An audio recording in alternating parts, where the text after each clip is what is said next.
Welcome, everybody, to today's Building My Legacy podcast. I have with me today Baden Gilmore. He has years and years of experience in marketing and in sales and has a perspective from working with companies as to what has allowed companies to work and not work. And I think so many times as businesses, we run down the digital path looking as that being our solution and hoping that there's a machine we build around it that will keep things moving for us. And Baden has been brought into companies to consistently drive business growth and build effective teams. He is currently Vice President of Sales at Ravenski. Ravenski, is that pronounced correctly? Raven CSI. Raven CSI. Okay, thank you for that correction. No. So, but I really am curious because we do tend to look at the whole marketing perspective today through these digital lenses. And you've been at this, you've seen all sides of marketing. So talk a little bit about what brought you to what you're doing, and then what you're seeing in terms of trends and what's working and not working, and how you help companies. Okay. Well, I've been in sales all my life. My first job was my mom was with a company called World Book Encyclopedia, and I sold door-to-door sales encyclopedias. And then later on, I was doing telemarketing sales. And then when I moved to Southeast Asia, I was doing sales and business development for companies there, as well as in Australia. And then I came back to the United States around 97 and got involved in internet advertising. And having a background in advertising was very clear to me that was the path that advertising was going to be the way people could monetize their websites. And so it was a good time for that. So I brought some experience in terms of just getting out there and calling people that needed to be called to advertise on websites and for a number of different companies. After that, I kind of got involved in internet software as a service companies that had products that I would do sales and business development for. It used to be a little bit easier than it is today. It's I'd say it's about twice as hard to do sales and business development. The pandemic has certainly stopped a lot of things cold, and a lot of things are not moving as fast as they used to. We're seeing companies have their employees all at home, so it's almost impossible to call them, talk to them. Finding a lot of answering machines out there. And it's very hard to sell to an answering machine. So my number one rule in dialing for dollars or getting sales was never to leave a voice message, because you can't sell to a machine. And I've had to change that because there's just no other way to contact them. So it's I'm finding it very, very difficult these days to move the needle. It's and I think it's the pandemic as well that's caused that. But there was certainly a trend to stop people from calling and getting the younger generation doesn't want a phone call. They'd rather have a text. But I don't even have their number for a text. So I'm still behind the eight ball on that. But yeah, that's kind of been my background. I've always been able to help companies. I'm starting to see that there's the new style of kind of contacting companies and trying to get customers, from SEO to blogs and articles, that are really the only way now to actually try to generate business. It's a different format than what I'm used to. So things have changed. So, Baden, you've had the joy, I suppose you could say it, of being brought into companies whose sales were either going down, declining, or they had stabilized flat. The growth was flat. and you came in and put a sales system in place that grew them. Talk a little bit about that and how you did that, because I think then I want to go further into how that fits into the larger marketing perspective, if you would. Most of the time, I come into companies where it's a smaller operation, 10 people, or less than 15, and you find yourself with people that haven't really ever done sales before, and so they're bootstrapping it, and they haven't really got to focus on what they have to do. I mean, sales is a full-time job and needs to be concentrated on. You need to define your market. You need to find who is the customer that you need to get a hold of. So I do a lot of clarification and cutting away and trying to create focus on a certain market where when I come in, usually they're trying all kinds of things. And so really the best thing to do is to try to focus on what is the optimal client, and then concentrate on how to find and get a hold of those customers so that you can get your pitch to them. The other thing that I think is really important that I try to bring to the table here is there's all kinds of sales gurus that will tell you, how to say this or how to say that. I'm really not that thrilled about those types of advice. I think it's internally motivating, having the ability to help people internally motivate themselves to actually do the sales, which is can be difficult if you're not used to it. So I think that I try to bring in some tools that actually help people that I've trained in sales to kind of understand, have these tools so that they can get through their day and be excited and be self-motivated. So I think some of those tools are understanding the sales process, understanding, sometimes you'll have somebody who yell at you and they're not happy that you called them. And also understanding that it's a numbers game and trying to have some of these tools that help you get through your day. Because I think that's really the most important part of sales is actually doing it. And I think that's something that people don't really concentrate on. They try to tell you about how to turn a conversation around when you're actually sales presenting. And really, it's I think the fundamentals are is that really we need to motivate people and give them the tools so that they can continue to operate by themselves and understand how to handle the different kinds of pressures that you fall under in sales. So motivation is key. Pardon me?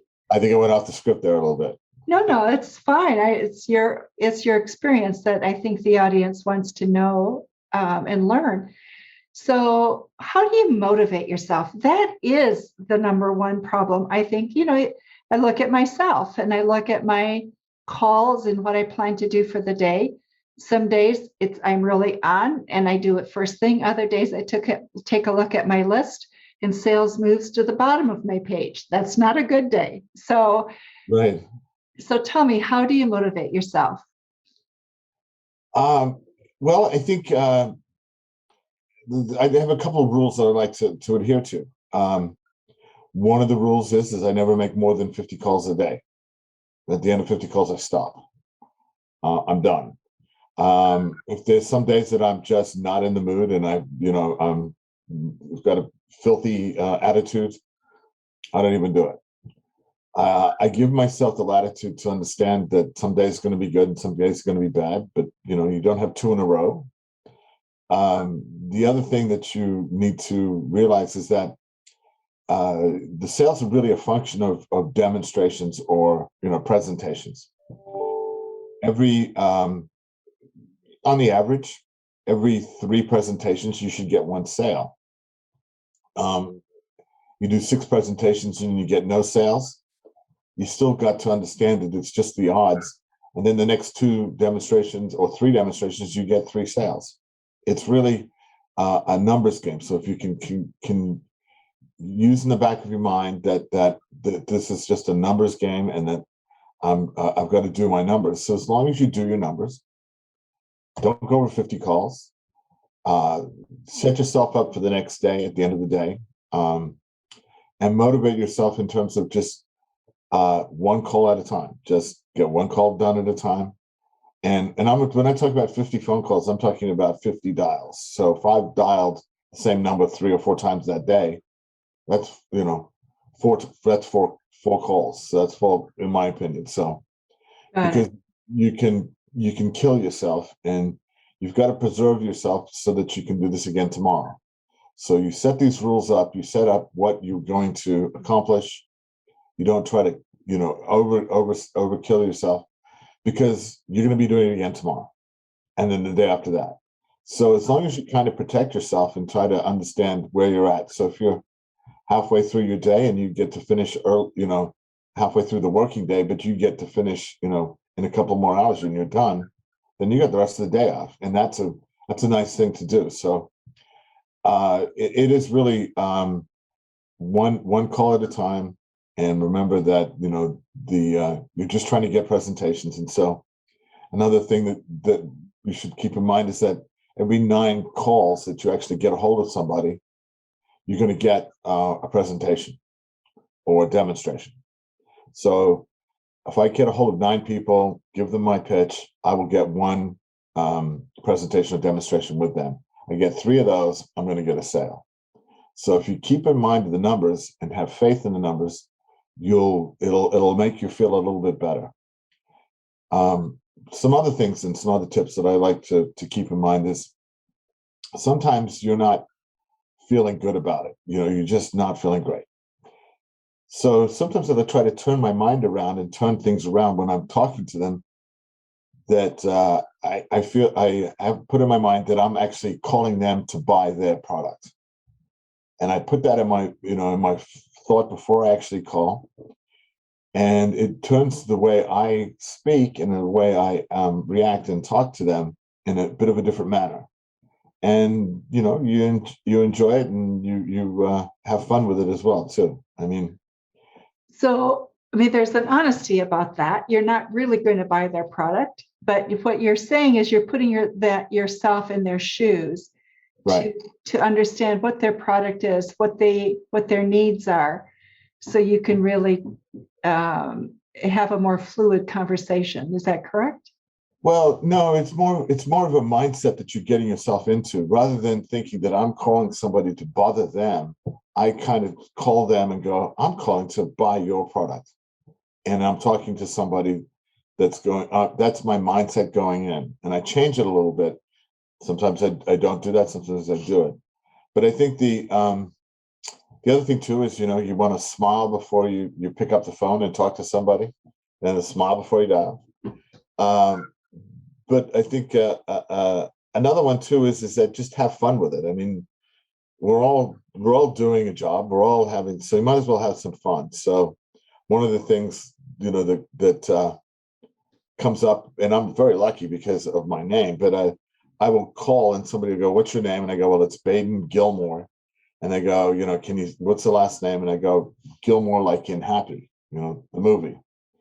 And that always seems to strike somebody, makes them smile or go, I love that movie or whatever. And then it just helps to have fun with it. So I think that's a real important factor, is that, they're doing a job too. If you can make somebody laugh at the other end of the phone call, they'll be more apt to help you out and get you in front of the right people. So, and also, treat everybody with respect. I think that's another, everybody deserves respect until they lose it, of course. But I think that's a thing to keep in mind as well. So I wrote a book called The Art of the Cold Call Old School, and I've outlined a number of different areas and examples of how that works. But the fundamental part to me, everybody's a salesperson, but the real core of being a salesperson is creating trust.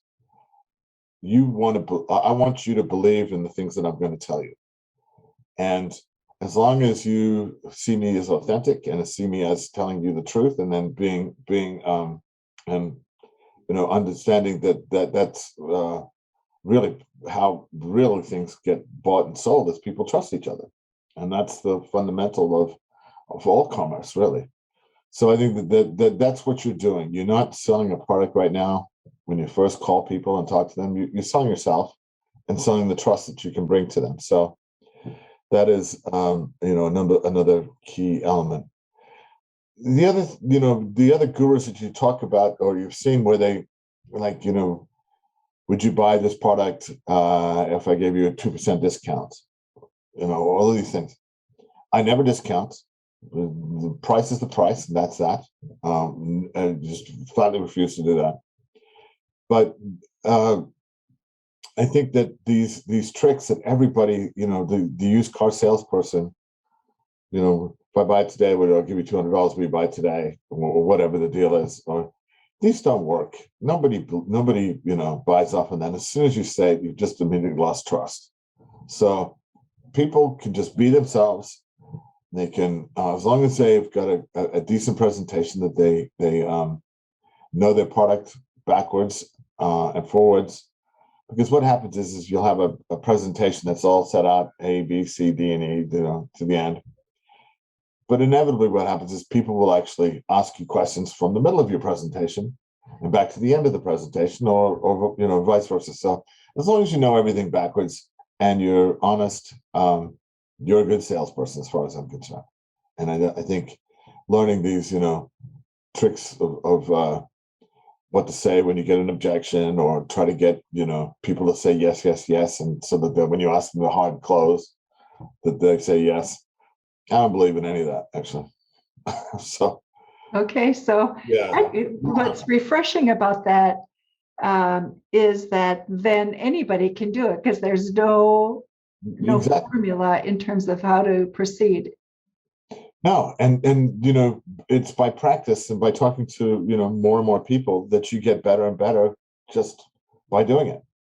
And so I'm not going to try to tell you to be better from the get-go. I think what I'm going to try and do is try to help you be motivated to do it. And as long as you're motivated to do it and confident and understand faith in the numbers, the demonstrations, the sales, how many calls you're going to need to do to get to it, you'll start to understand that these numbers are rock solid. They work. And it will work for you. And as long as you just keep going, there's no way you can fail. So that's really the fundamentals that I think are very important, because sales can be a grind. I mean, it can be really hard, but it doesn't have to be. As long as you, in your mind, put in some rules and some faith in the numbers. But I think keep treating yourself well, because I think the 50 dials and you're done. As far as I'm concerned, you've done your day. And if you consistently do that every day of the week for the month, you're going to have sales at the end of the month for sure. So do you have a mantra that you say to yourself, or something that you say when you begin your day that keeps you up, keeps you motivated, keeps you moving? Besides coffee, I only like to sell things that I get excited about. So if I believe in the product and I believe in what I'm doing, the excitement's already there. I already feel good about it, and I'm calling people to do them a favor by introducing to something that they can use. So I'm excited from the get-go because I'm working on a product or a service that I believe in. The worst thing in the world is trying to sell something you don't believe in, because you can't do it. So you have to pick, and you need to be selective when you do. When you're representing a company or a service, a product or service, I think that the best, there's a great need for salespeople all the time. So you can pick and choose. You don't have to, go down a road that you don't like. So always pick something that you can get excited about and like, and understand that you're helping change somebody's or company's by saving them money or creating a better product or whatever that might be. So you kind of have to want to be excited, but it all starts at what is it that you're selling. So make sure you love it.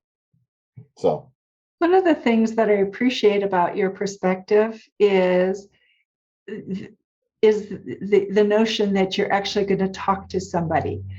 because I think what's happened many times with our digital process is we go through a email chain, we go through perhaps webinars, we go through a number of steps. Then somebody enters our queue. We may have a discovery call or a follow-up call. That's sort of a system that seems to be used by a lot of people right now. But I think also people are tiring of that in terms of because there's so much hype, so much, how do I differentiate you from all the other hype out there that is not true? And so there's also, I think, coming out of COVID, that sense of I want to connect with somebody. I want to know there's something real and tangible.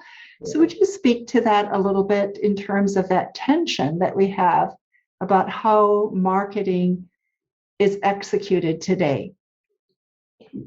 Yeah, it's kind of scary. I mean, some of the, you mentioned something near your mobile phone, and the next minute you're getting an ad for that particular product or service. I mean, things are really getting a little out of control. I think that the problem is like you said, you got your webinars, you got email chains, you've got potentially text messages coming to you. I mean, it's really a very strange time, and I'm hoping, that it goes back to where people want to contact people. I mean, they want to talk. I mean, for example, when I'm selling a product and I'm an expert in this particular product, I'll know everything about my competition. I'll know everything about what country they're from, how many in the country, how many clients they have, who's working with them. I mean, I will then also know. I'll subscribe to all the trade magazines, which used to be the name, but the trade websites, I guess now. But I would know that stuff cold, so that could be a fountain of information for the person I'm trying to sell to, because they're going to be confused. They're not going to know it as well as I do. And if I can, help them and go, well, if you want to do this company offers this, but it's got these problems or whatever. And hopefully I'm working for a company that's got one of the best problems, one of the best solutions, actually. So, I think I hope that we go back to that. I mean, I hope we go back to people talking to them. I mean, one of the things that I always do, and I don't know that everybody does it, but when I go buy something online, if I can't find a phone number and a way to contact if there's a problem, I don't buy from them. I'm done. I mean, if I'm, and that goes for anybody. If I have to fill in a form to get a resolution to some issue that came up, I don't trust that anymore. I mean, I've filled forms out and never. Oh, this is my cat, and I've never had an answer back. So let me get rid of it. This is Fancy, by the way. He adopted us. Those are nice sometimes. Yes, yeah. I think he knows I'm on the phone or having a Zoom call. So I don't know. I don't know. I hope it goes back to that, because I think there's it's worn out. The marketing messages that you are getting hammered with are incredible. I mean, emails and every time you're on a website, you'll see something that'll be on a news site or whatever that pertains to something you mentioned. Or I mean, it's starting to get untrustworthy now. It's so good. So well, and the messages tend to become the same, because one person reads what somebody else does and they go, this seems to resonate, I'll copy it. Right. And so the messages are all beginning to sound the same. I want to go back to the calls that you make. To make the calls, you have already gone through a process of sorting and finding the people you want to speak with. Yeah. Tell me a little bit about that process, if you would, please. I've done before in the past, bought lists of people with phone numbers and emails, and I've never found it to be very reliable at all. They just never seem to provide the real number. So so depending on what kind of product or service I'm selling, there's always going to be a trade website based on that. There's probably going to trade conferences based on that. So I go to those trade conferences, I download the list of attendees, and then I go through the list of sponsors, and then I compile a list and I go through each one who's a potential user of my product, and they'll have the name of the person. So then I will go to the website for that company, and then I will find out the phone number, and then I will call and I'll ask for that person, and I'll keep going till I get a hold of them. So I'll try in the morning, I'll try midday, and I'll try in the afternoon. I will not stop until I talk to that person. That's a goal right there.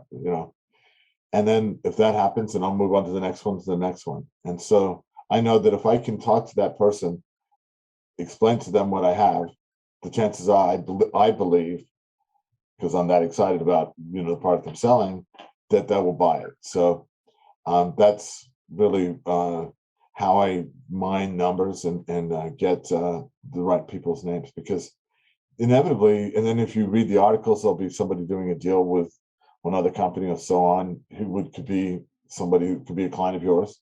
So I write the number down, and I follow up on that. So it's a matter of the quality of leads that we're looking for. I mean, it actually, to me, it seems that you must qualify those yourself. So the higher the quality that you're going after is something that I think is key. Now, sometimes, and this will be an interesting tip for you, because you'll probably laugh at this one, but sometimes you'll find a company and they won't provide any leadership names or numbers. So I just call the CEO, and usually the CEO's assistant will pick up. I'll never actually speak to the CEO. I've done a few times, but most of the time, and then I'll get a hold of the CEO's assistant, and then we'll ask them, I'm blah, blah, blah, blah. This is what we do. And I'm very quick and brief. And they'll say, oh, well, you need to talk to so-and-so. So then when I call so-and-so, and if I have to leave a message, this is one of the times I break my rule. I will leave a message. I'll go, so-and-so, Joanne from Mr. So-and-so, the CEO's office, said I should call you. Here's my name and number. And they always call back. So it's always a nice little way to get somebody's attention, as if you're actually going downhill with the request. So that's always been a very effective form.